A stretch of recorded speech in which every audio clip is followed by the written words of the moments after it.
Good afternoon from Glasgow. I'm Rhian Lubin and I'm joined by Ed Milliband, who is live from the conference centre at COP26. Hi Ed, thank you so much for joining us. Well, thanks so much for having me, Rhian. I'm so pleased to be with you. Good to have you. And you were in the blue zone for the opening speeches. Can you just give us your reaction to Boris Johnson's comments and also Sir David Attenborough's?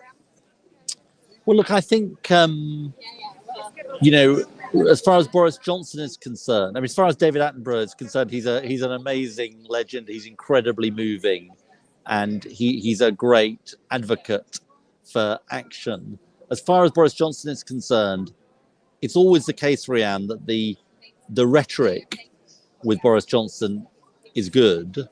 The question is about the delivery, and he's doing.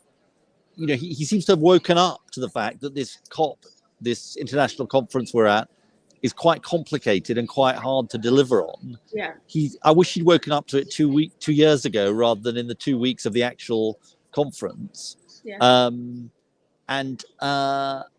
He's also lecturing other countries, and other countries need to step up, and that's right. But he's got to also account for his own actions, flirting with a new coal mine here at home, opening new oil fields, cutting overseas aid. So there's doing trade deals with Australia where you allow them to drop their temperature commitments, all of which he's doing. So now he's got to follow through on the rhetoric, basically. He seems to be saying he gets the scale of the urgency. Well, if he gets the scale of the urgency, now he's got to deliver. Yes, we'll come back to the new oil fields later, but can you just talk us through and explain how these negotiations will work? Because as you say, it's very complicated, and this is a very different kind of conference, isn't it? And you were there in 2009 in Copenhagen, so can you just tell us how it would work? So it is complicated. You've got 190 something countries negotiating. That's hard. Everybody's got to agree by the end. That makes it sound even harder. But don't, in a way, one of the things I'd say to your viewers is don't get tricked into thinking this is just really too complicated for us to deal with, because we know exactly what we need to do. The scientists have told us this. We need to halve global emissions this decade. That's by 2030. So it's halving the amount of carbon dioxide emissions that the world is putting into the atmosphere if we're to have a fighting chance of keeping global warming to the crucial temperature level of 1.5 degrees centigrade. So that is the task of Glasgow, to get as far as we can. Obviously, we're in 2021, but to get as far as we can in the targets we set for 2030 to stop global warming going above 1.5 degrees centigrade. So that's what we face. Now, the sort of slightly bad news is that so far the pledges, the promises that countries have made for Glasgow fall a long way short of that halving of global emissions. The UN, the United Nations, says we're on course to reduce our global emissions only by 7%. So there's a really big gap between what we need to do and what countries have so far pledged to do. And my message is basically, well, you can't negotiate with the science. You've got to negotiate with each other to step up to that task. What kind of big announcements do you think we can expect from the summit in the next 2 weeks? I think the key thing, Rhian, is for each country to say, here's what we're going to do. In the terminology, they've got these things called nationally determined contributions. So they're called NDCs. Each target for each country, the target for each country for 2030, the UK has a comparatively high target, which is 68% reduction in emissions by 2030. Now, we'd like it to be higher, but it is, I've got to be fair, it is relatively high by international standards. But the question for this week is, what are other countries going to pledge in terms of their reduction in emissions? And we've got to really press countries to do that. So I'll give you an example which shows some of the issue we face. Australia has said we're going to get to zero emissions in 2050. That's kind of like the UK. that sounds quite plausible on the face of it. But their target for 2030 is incredibly weak. It basically would take us to 4 degrees centigrade of global warming if every country did what Australia is doing. So part of the task this week is to say to countries, including our, countries we're friendly with, you've got to step up. This isn't good enough. I want Boris Johnson to be saying to Scott Morrison, the Australian Prime Minister, look, I'm sorry, this isn't good enough. The 2030 target is not good enough. We're supposed to be doing a trade deal with Australia. We shouldn't be doing a trade deal with Australia where we let them drop their temperature commitments and where they don't step up on the climate. So we want countries to make announcements consistent with the science, and we want the UK government, as the hosts, obviously, of COP26, to hold countries accountable for what they do. We also have to lead by example here, and there are a couple of possibly slightly embarrassing things that on the UK side. I mean, with possibly exploring a new oil field off of the Shetland Islands, and then the Chancellor last week cut taxes on domestic flights. So what kind of message does that send to the other countries? I mean, it definitely sends the wrong message. So I would say we should not be drilling in the Cambo oil field. That's the oil field you mentioned. Just to give your viewers a sense of this, it's the equivalent of running 18 coal-fired power stations for a year. So, how can you be telling other countries they've got to step up and then doing that? That's just hypocrisy, basically. And secondly, this head-scratching announcement from Rishi Sunak, the Chancellor, in the budget to cut air passenger duty, be clear about this. This will lead to 400,000 more domestic flights. That's what the estimates say. We know that the best way to get around domestically is by train in the UK. We shouldn't be encouraging people to fly. It's just ridiculous, and it makes the government look, frankly, ridiculous. And we also know, by the way, that this is going to benefit higher income people much more than lower income people. It's higher income people who tend to fly, including domestically.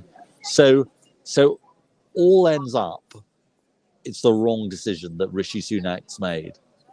I mean, even yesterday, people coming to COP by train, huge disruptions at Euston because of extreme weather, and they chose to fly instead. Many of them had to get here yesterday.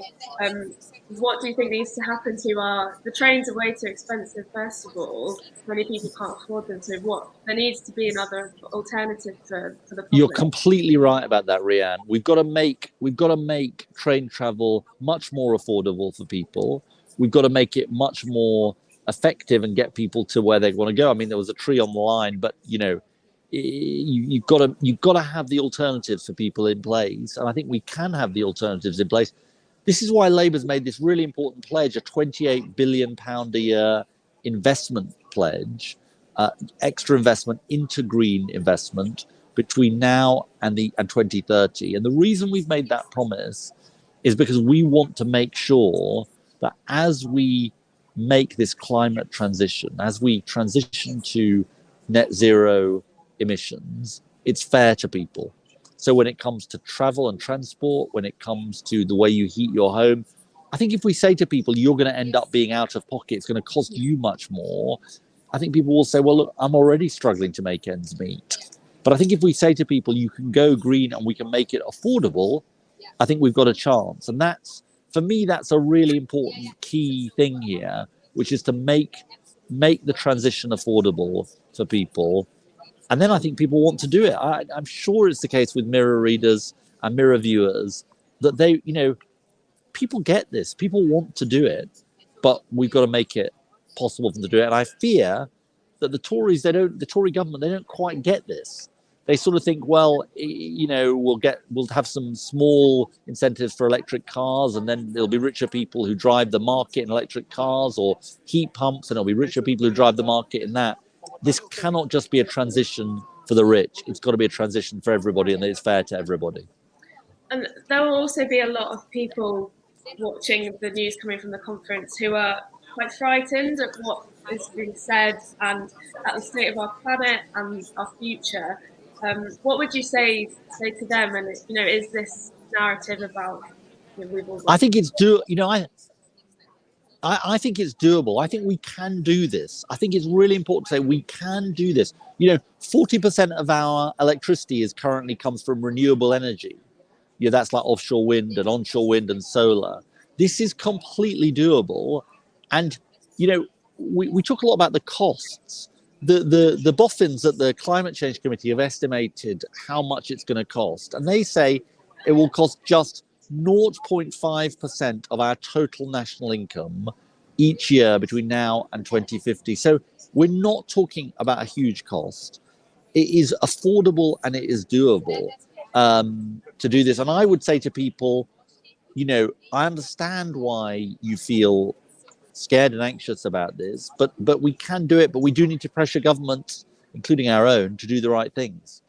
I'll just read a quick comment here from Rohan Green, who says, can the conference organisers invite Greta Thunberg to make a speech to all the leaders? I'm not 100% sure. I thought she was speaking, but I think she said she's not speaking to the leaders, as I gather. I mean, she should definitely be invited to speak to the leaders. I mean, we had Boris Johnson quoting her in his speech today, saying it can't just be blah, blah, blah. I think probably they're a bit scared of her. But she's just speaking on behalf of, I think, young people who are saying you need to step up. And I think they probably thought it would be a bit embarrassing for them, and so they've not invited her to speak. But I completely agree with you that she's such a role model and such an icon in terms of what she's done. I think she should completely be allowed to speak to leaders. We've got another question from Carolyn Party, back onto the Chancellor. Why did the Chancellor move back to short-haul flights?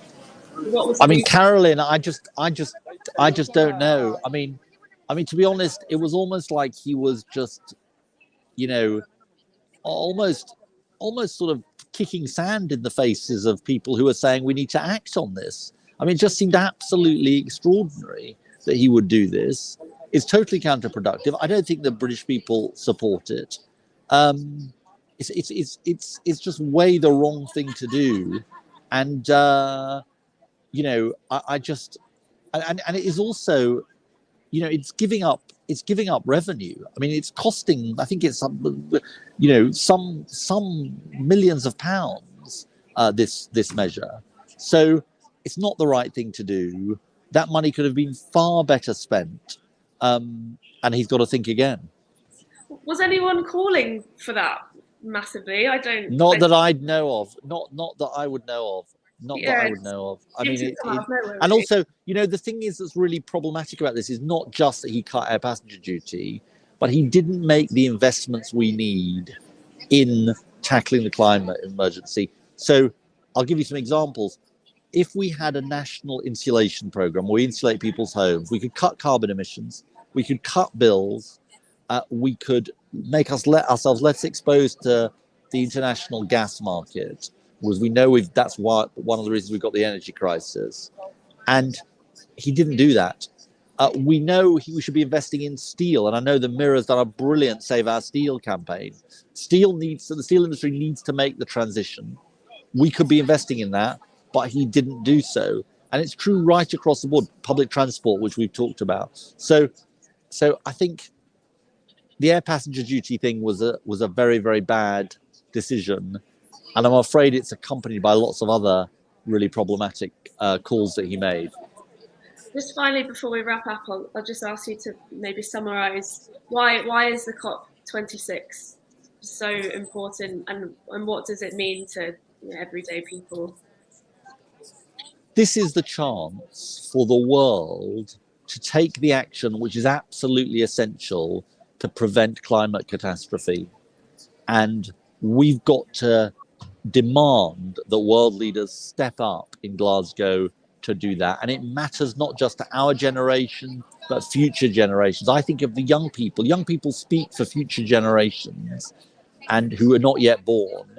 And if they were around, those future generations, if they were allowed to speak, they would be saying, you must act. You must act to save our planet, but also save the world in which we will be living in, prevent the extreme heat waves, the flooding, the droughts, the people being displaced, the destruction of our natural wonders.